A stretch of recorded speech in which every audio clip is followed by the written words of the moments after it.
여기 한 체코 여성이 직장 상사로 보이는 사람에게 혼쭐이 나고 있습니다. 사무실 문 밖에는 한 동양인 여성이 어찌할 바를 모르고 발만 동동 구르고 있는데요. 불같이 화를 내는 상사, 아무 말도 못하고 고개를 숙이고 있는 체코 여성, 눈치만 보고 있는 동양인 여성까지. 대체 이 회사에서 무슨 소란이 벌어지고 있던 걸까요? 안녕하세요. 저는 체코에 사는 평범한 40대 회사원 요한나 플레시코바라고 합니다. 저는 체코에 있는 외국계 회사를 다니고 있는데요. 외국계 회사이기 때문에 전 세계에서 온 다양한 국적의 사람들과 함께 일을 하고 있어요. 그렇다 보니 문화가 달라 부딪히는 경우도 종종 생기고는 하는데요. 저뿐만 아니라 모든 직원들이 모든 나라의 문화는 다르다는 것을 알고 인정하기 때문에 이런 문제가 생겨도 금방 해결하고 넘어가는 편입니다. 저는 문화의 다양성을 존중하지만 사라져야 하는 문화는 존재한다고 생각해요. 예를 들면 여성의 인권을 침해하는 아랍 국가의 문화라던가 어린아이들을 시집 보내는 풍습 같은 것들 말이죠.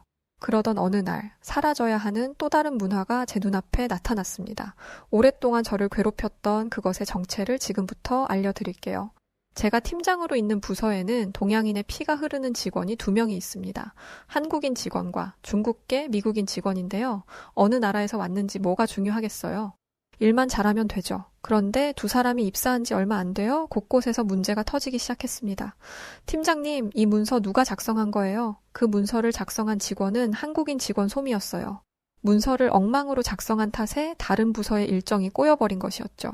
신입사원이니 실수할 수도 있다는 생각에 문서를 펼쳐보았는데 그 순간 화가 머리끝까지 치밀어 올랐습니다. 초등학생도 문서를 그렇게 정리하지는 않을 거예요. 가장 쉬운 일을 분배해 준 건데 이따위로 처리를 하다니 저는 소미에게 강력하게 주의를 주었습니다. 그리곤 다시 문서를 작성하라며 돌려보냈죠.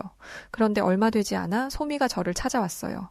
뭔가 이상하다는 것이었죠. 저는 뭐가 이상한지 모르는 게 말이 되냐며 소미를 쏘아보았는데 소미는 정말 억울하다며 이 문서는 자신이 작성한 게 아니라고 했습니다.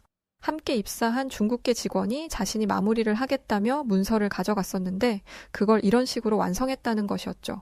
그러면서 자신이 작성한 초안을 보여주었는데 한국인이었던 소미의 초안은 그야말로 완벽했습니다. 게다가 소미는 하루 만에 이걸 완성했는데 중국계 직원이 가져간 탓에 제출이 일주일이나 밀려 있었어요. 소미는 이미 완성한 걸 수정한다는 게 이상했지만 중국계 직원을 믿고 문서를 넘겨주었다고 합니다. 중국계 직원을 데려다가 물어보았더니 그 직원은 자신이 무슨 잘못이 있는지 모르겠다며 되려 저희를 이상한 사람으로 몰아가더군요. 요즘 미국에서는 다 이런 식으로 일을 처리한다고 으스대더니 하긴 콩알만큼 작은 나라에 있는 한국인들이 세계 최고 강대국에 대해 뭘 알겠느냐라는 말까지 했죠. 신입 직원의 무례한 말에 더 화가 났지만 체코에서는 법 때문에 이 정도 일로 직원을 해고할 수 없었습니다.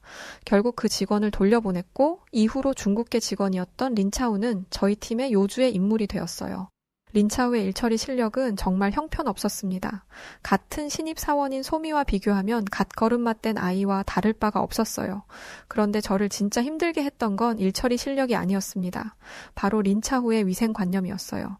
린차우가 무언가를 보고하러 제 책상으로 오면 저는 숨부터 참았습니다. 린차우의 입냄새가 정말 어마어마하거든요. 단순한 입냄새가 아니라 위장에서 붙어 올라오는 역겨운 냄새 아시나요? 음식물이 썩는 냄새가 나는데 한 번 실수로 맡았다가 토악질을 할 뻔했습니다.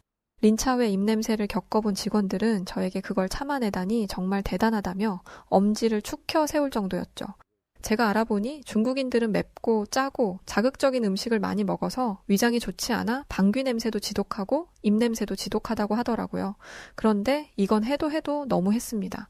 저와 다른 직원들은 고민 끝에 린차우가 양치를 하지 않는다는 사실을 알아냈습니다. 그래서 선물이라며 린차우에게 구강 청결제와 입을 깨끗하게 만들어주는 스프레이를 주기도 했는데요. 린차우는 절대 그것을 쓰지 않았습니다. 한 번은 껌을 준 적이 있는데 와, 껌 냄새랑 입 냄새랑 섞여서 정말 죽는 줄 알았어요. 결국 린차후의 맞은편에 앉아있던 다른 직원이 참다 못해서 린차후에게 양치를 좀 하는 게 어떻냐고 물었습니다. 그러자 린차우는 노발대발하며 지금 자신을 인종차별하는 거냐 화를 냈어요. 입냄새 난다고 한마디만 했을 뿐인데 그 직원은 인사팀에게 주의를 받기도 했습니다.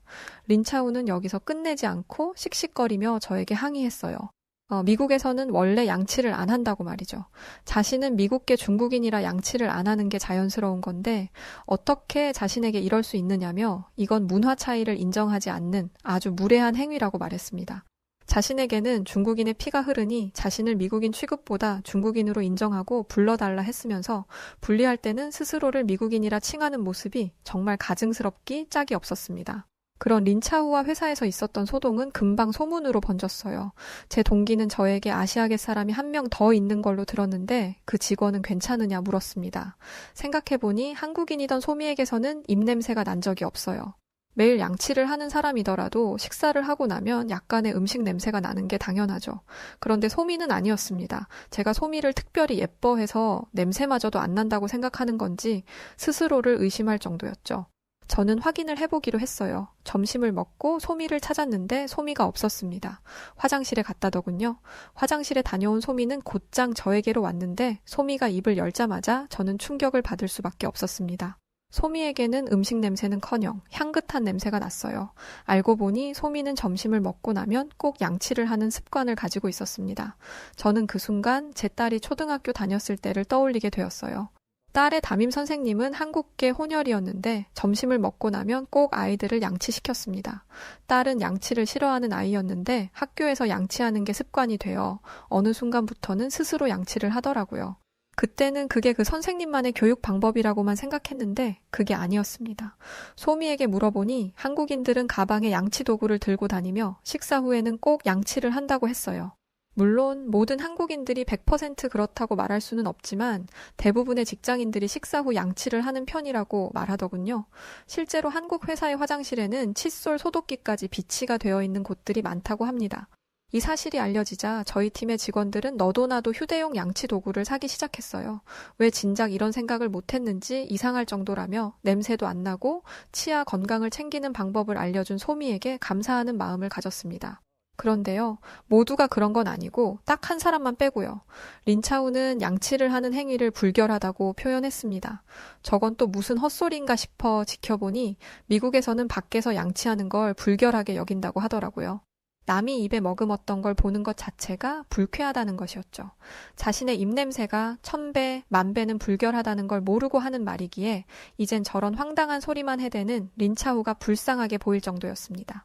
린차우는 자신이 양치를 안 하는 것에서 그치지 않고 다른 직원들이 양치하는 것도 방해했어요. 양치하러 가는 직원을 붙잡아서 쓸데없는 질문을 하고 그러다 점심시간이 끝나면 쉬는 시간이 끝났으니 일이나 하러 돌아가라는 짓을 반복했죠. 지금 생각해보면 아마 이 시점부터 한국인이었던 소미와 미국계 중국인이었던 린차우의 위생관념이 비교되기 시작했던 것으로 기억됩니다. 소미는 항상 손톱을 짧게 유지했는데요. 외국에서는 손톱을 길게 길러서 화려하게 네일 아트를 하는 것이 일반적인데 왜 손톱을 짧게 하는 건지 궁금했습니다. 그러자 소미는 손톱을 짧게 깎는 게 위생적이라고 알려주었어요. 처음엔 그 이유를 알지 못했습니다. 그런데 화장실에서 소미가 손을 씻는 것을 보자마자 그 이유를 깨달았습니다. 다른 사람들은 손에 물만 묻히고 나가거나 비누를 슬쩍 묻히고 헹구는 것에서 끝났는데 소미는 손바닥에 손톱 밑을 비볐습니다. 손톱 밑에도 이물질이 낄 수 있다는 것을 인지하고 하는 행동이었어요. 저는 제 손톱을 슬쩍 보았습니다. 저는 손톱을 살짝 길러서 네일 아트를 하는데 잘 관리한다고 했음에도 손톱 밑에 약간의 때가 껴있는 게 보이더라고요. 저는 얼굴이 새빨개지는 것을 느꼈습니다. 그리고 그날 집에 돌아가자마자 바로 손톱을 짧게 깎았어요. 가족들은 제 행동을 보고 까무러쳤습니다. 몇 년 동안 같은 길이를 유지하더니 대체 무슨 일이냐고요. 저는 제가 보고 느낀 것을 그대로 말했습니다. 그러자 가족들은 저와 똑같이 손톱 밑을 확인했고 다들 기겁하며 손톱을 깎았죠. 저희는 그날 밤을 손톱 깎기의 날이라고 불렀답니다. 제가 네일 아트를 깔끔하게 정리하고 나타나자 다른 여직원들이 신기하다는 반응을 보였어요. 저는 소미를 불러다가 소미의 손톱과 그들의 손톱을 비교해 보여주었습니다. 다른 여직원들도 저와 비슷한 반응이었어요. 그리고 당장 화장실로 가서 손을 씻었죠. 그런데 화장실에서 나온 다른 직원들의 표정이 약간 애매했습니다. 그 직원들은 소미에게 아무리 손을 씻어도 때가 사라지지 않는다며 너무 오랫동안 방치되어서 이러는 거냐 물었습니다. 그러자 소미는 직원들을 데리고 가서 손을 씻는 방법을 알려주었어요. 모든 직원들이 감탄을 하며 소미를 보았습니다. 한 직원은 손을 씻는데도 방법이 있다는 건 몰랐다며 박수까지 쳤죠. 소미는 자기 자리로 가서 종이를 프린트해 왔는데 그건 바로 손 씻는 방법이 담긴 안내문이었어요. 소미가 순식간에 만들어낸 줄 알고 이것마저 감탄하고 있었는데 소미는 이건 초등학교 아이들의 교육용으로 쓰는 안내문이라고 했습니다. 이건 정말 충격적이었어요. 학교에서 정규 교육 과정으로 손 씻는 방법을 알려주고 있다니 왜 체코에서는 이런 교육을 하지 않는지 이해가 안 됐습니다. 모두가 감탄을 하고 있던 그때 어디선가 썩은 냄새가 났습니다. 저희는 보지 않아도 알 수 있었어요. 담배를 피우러 나갔다 온 린차후였죠. 린차후는 손 씻는 거 가지고 왜 이렇게 유난이냐며 하여간 한국인들 오버하는 건 알아줘야 한다고 소미에게 비아냥거렸습니다. 저희는 소미를 두둔하며 손을 씻는 건 청결의 기본이다. 올바른 손 씻기 방법이 있다면 그것을 배우는 건 당연하다고 말했습니다. 그런데 린차우는 자신의 손톱을 자랑하듯 보여주며 자신은 한 달 반 동안 손톱을 깎지 않았지만 사는데 아무 지장이 없다고 했어요. 저는 그때 처음으로 린차우의 손톱을 자세히 봤는데 린차우의 손톱은 농사일을 하고 난 직후의 손톱 같았습니다. 흙을 만지면 손톱 사이사이에 흙이 끼잖아요. 딱 그런 모양이었어요. 네일아트를 한 손톱 가장자리에 까맣게 때가 껴있었고 한 달 반 동안 자란 손톱이 네일 아트한 손톱과 섞여서 너무나 지저분해 보였습니다.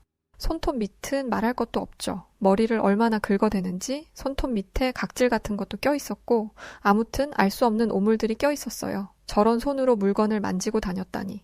지금 당장 사무실의 모든 집기와 가구들을 전체적으로 소독해야겠다는 다짐이 서는 순간이었죠. 린차우의 헛소리는 여기서 끝나지 않았습니다. 한국인 직원 소미가 손 씻기는 감기 예방에 도움이 된다는 말을 하자 소미 눈앞에서 그 더러운 손을 흔들며 자기는 손을 씻지 않는데도 아주 건강하다는 말까지 했어요. 며칠 전에 감기에 걸렸다며 반차까지 쓴 주제의 말이죠. 저는 린차우를 불러 진지하게 말했습니다. 손톱이 컴퓨터 타자칠 때 키보드와 부딪히며 나는 소리가 다른 직원들에게 불편함을 주니 조심해달라는 말과 함께 어느 정도 정리를 하는 게 좋다고 했죠. 그랬더니 또 난리가 났습니다. 린차우는 중국계 미국인이었기 때문에 목소리가 다른 사람들의 2배는 되었습니다. 그 상태에서 소리를 고래고래 지르니 놀란 사람들이 회의실 안으로 뛰어들어왔습니다. 린차우는 이건 미국 문화를 무시하는 행위라며 손가락질을 해댔습니다.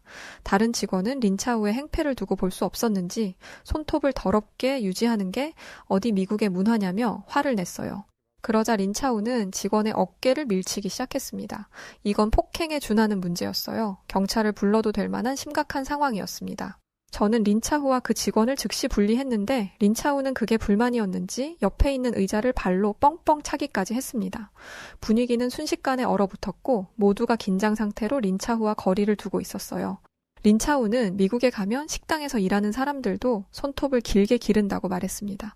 물론 사실입니다. 그렇게 일하는 사람들을 본 적이 있거든요. 그런데 그런 사람들은 정말 소수였고 대부분의 미국인들은 매일마다 식당의 오염도를 체크한다는 사실도 알고 있었습니다.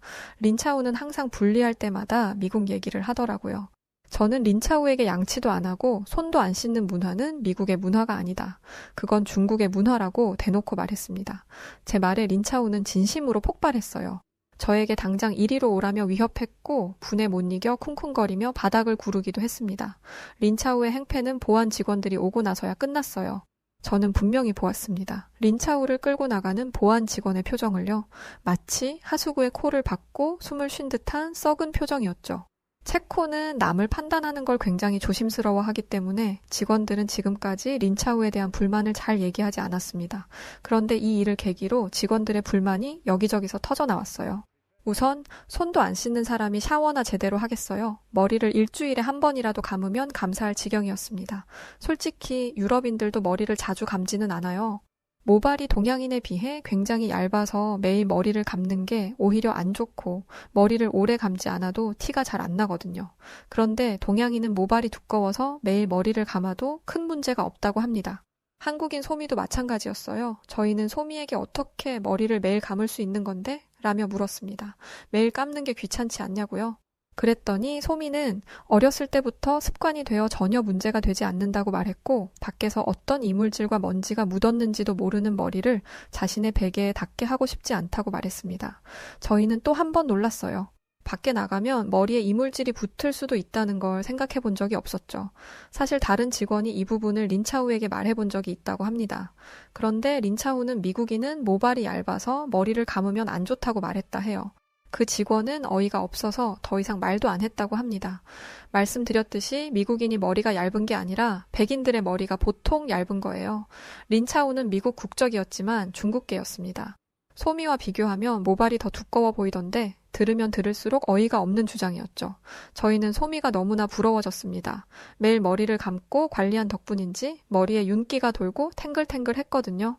저희들의 푸석푸석하고 힘없는 머릿결과는 차원이 달랐습니다. 린차우에 대한 직원들의 불만은 끝이 없었습니다. 까도 끝이 없는 린차우의 만행이 드러나는 순간들이었죠. 이전에 직원 몇몇이 식사를 하러 한국 음식을 파는 식당에 간 적이 있는데 초대한 적도 없는 린차우가 찾아와서는 무작정 한국을 까내리기 시작했다고 합니다. 이딴 음식을 돈 주고 사 먹느니 밖에 나가서 굶겠다는 둥, 길거리에 있는 노숙자의 음식을 뺏어온 거냐는 둥, 악에 바친 소리만 해댔죠. 하지만 린차우의 말과 달리 직원들은 한국 식당의 음식을 너무 맛있게 먹고 나왔습니다. 소미에게 이렇게 훌륭한 음식을 소개해줘서 고맙다고 앞으로는 집에서도 한국 음식을 해먹을 것 같다고 칭찬에 칭찬을 거듭했어요. 그리고 가게를 나올 때 소미가 무언가를 옷에 뿌리는 걸 봤습니다. 뭘 뿌리는 거냐고 물어보니 탈취제라고 하더군요. 식사를 하면 옷의 냄새가 배니 탈취제를 뿌린다는 것이었어요. 아니, 이제 바로 집에 갈 건데 왜 굳이 그러느냐고 물어보았습니다. 그러자 소미에게서 나온 대답은 너무나 충격적이고 놀라운 것이었어요. 소미는 무슨 말을 하는 거냐며 고개를 갸웃거리더니 우리 가는 동안 지하철 타지 않아요? 라고 대답했습니다. 그러니까 소미는 자신의 옷에 밴 음식 냄새가 사람들에게 불쾌감을 줄까봐 걱정하고 있었던 것이었습니다. 모두가 감탄을 금치 못했어요. 한국인의 청결도는 소미를 통해 이미 알고 있었는데 이렇게 배려심까지 깊다니. 배려하기 위해 깨끗함을 유지한다는 생각은 태어나서 단 한 번도 해본 적이 없었습니다. 이 모습을 지켜본 린차우는 또다시 소미의 말에 반박했어요. 이제는 린차우가 무슨 헛소리를 할지 기대가 될 지경이었죠. 린차우는 음식 냄새가 나면 다른 사람들도 그 음식을 먹고 싶을 거고 그러면 그 음식을 사 먹을 텐데 그렇게 되면 사람들이 돈을 쓸 테니 음식 냄새를 옷에 묻히는 건 체코의 경제를 발전시키는 일이라고 했습니다. 이게 대체 무슨 길 가던 강아지 방귀 뀌는 소린가요? 어떻게든 한국인 소미의 말에 반박은 해야겠고 그렇다고 할 말은 없으니 말 같지도 않는 말들을 하면서 말장난을 해대는 것이었어요. 저는 이런 일화들을 하나둘 모으기 시작했습니다. 린차후와는 더 이상 일하고 싶지 않았어요. 오랫동안 일한 회사였는데 린차후가 그만두지 않는다면 차라리 제가 그만둘 생각이었습니다. 그러던 어느 날 기어이 일이 터졌습니다. 저희 회사는 외국에서 온 직원들을 위해서 기숙사를 제공하고 있는데 며칠 전부터 기숙사에 사는 사람들에게 하루에도 수십 개씩 민원이 들어온다는 것이었어요. 그리고 그 민원의 원천지는 린차후의 기숙사였습니다.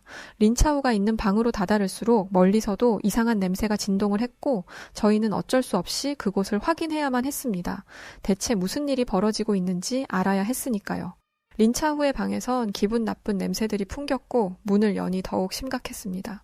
혹시 몰라 마스크를 쓰고 갔는데도 역한 냄새가 마스크를 뚫고 들어왔거든요. 입으로 숨을 쉴까 했는데 이 냄새가 입으로 들어오는 것도 불쾌했습니다. 냄새로 사람을 죽이고 싶다면 이 냄새를 가져다 쓰면 될 것 같더라고요. 린차후의 집은 그야말로 쓰레기장이었습니다. 음식물이 그대로 바닥에 떨어져 있었고 날씨가 더워진 탓인지 상해버린 음식도 있었어요. 그러던 그때 그곳을 확인하던 다른 직원이 소스라치게 놀라며 뛰쳐나왔습니다. 저는 직원이 나온 화장실을 들여다봤다가 결국 토를 해버리고 말았어요. 그 이유는 바로 린차후가 쓰던 화장실 변기에 배설물이 그대로 있었기 때문이었습니다. 저는 아무렇지 않게 서 있는 린차우를 보며 대체 이게 뭐 하는 짓이냐 소리쳤는데 린차우는 이게 무슨 문제냐며 제게 되물었습니다. 사람이 변기를 썼으면 물을 내리는 게 당연한데 대체 이게 뭐냐고 물었죠. 그러자 린차우는 중국에 있는 자기의 집은 이렇게 산다며 다른 나라의 문화를 인정하라고 했습니다. 그놈의 문화 타령을 대체 언제까지 할 건지 이딴 문화라면 세상에서 지워버리는 게 낫다고 소리치곤 그 생지옥 같은 곳에서 빠져나왔어요. 나중에 미국 직원에게 물어보니 미국에 사는 중국인들이 공중 화장실에 변기물을 안 내리는 경우가 자주 있어서 자기도 힘들었다고 하더군요. 중국에서는 깨끗하고 안전한 물이 잘 제공되지 않는데 중국인들은 그 핑계로 변기물도 안 내리고 잘 씻지도 않는다는 이야기도 들었습니다. 저는 한국인이었던 소미를 보며 참 안타깝다는 생각이 들어서 탄식을 금치 못했습니다. 왜 그랬냐면 같은 아시아권이라도 이렇게 다른데 아직도 많은 유럽 사람들이 아시아는 다 비슷하다는 생각을 하고 있었으니까요. 이 이야기를 소미에게 하자 소미는 남들이 그렇게 말하더라도 자신이 떳떳하니 문제가 없다며 앞으로도 자신은 한국의 올바른 문화와 생활 양식을 잘 따를 것이라고 말했습니다. 그러더니 소미는 자신의 행동을 통해 회사 사람들도 변하는 것을 보며 큰 감명을 받았다고 하죠. 사실 감명을 받은 건 저희였습니다. 제 눈에 소미는 마치 큰 어른처럼 보였어요. 지금까지 린차우에게 수많은 모욕을 당하고 무시당하고 자국의 문화가 깎아내려지는 것을 보았는데도 이렇게 말할 수 있다니. 저는 소미뿐만 아니라 이런 소미가 태어난 한국에도 경이로움을 느끼게 되었습니다. 린차우는 당연히 회사에서 잘렸어요. 그러면서 자기는 미국인이라 어느 회사든지 들어갈 수 있다며 호언장담을 했죠. 린차우는 끝까지 똑같았습니다. 좋은 건 중국인이라고 하고 불리할 때는 미국인이라고 하는 그 태도 말이죠. 체코는 대학 졸업자들도 일반 회사에서 한국 돈으로 120에서 150만 원밖에 못 받습니다. 그래서 대부분의 사람들이 외국계 회사를 들어가고 싶어 하는데 외국계 회사에서 다니던 린차우가 120에서 150밖에 안 되는 일반 회사에 만족할 수 있겠어요? 그래서 외국계 회사에 계속해서 이력서를 넣고 있는데 취직이 가능할 리가 없었습니다. 저희 회사도 아주 운 좋게 들어온 것이었거든요. 무엇보다 외국계 회사는 이전 회사에 추천서가 있어야 이직이 가능합니다. 당연히 추천서도 받지 못했고 이 업계에서 이미 소문이 쫙 났으니 린차우는 아마 곧 체코를 떠나 다시 중국으로 가게 될 것 같네요. 그리고 한국인 소미는 이제 얼마 안 있어 승진을 앞두고 있습니다. 소미가 다른 회사로 가버리면 어떻게 하나 조마조마했는데 감사하게도 회사에 남아주기로 했어요. 이렇게 훌륭한 직원과 함께 일할 수 있어서 기쁠 따름입니다. 자, 오늘 사연은 체코에 있는 한 외국계 회사에서 다양한 국가의 직원들이 모이면서 생겼던 에피소드를 담은 이야기였습니다. 오늘의 사연 어떻게 들으셨나요? 오늘 사연이 재미있으셨다면 구독과 좋아요 그리고 알림 설정 부탁드리고요. 그럼 지금까지 해외 다양한 사연들을 읽어드리는 여우튜브 송은지였습니다. 끝까지 시청해주신 우리 구독자 여러분들 모두 감사드립니다.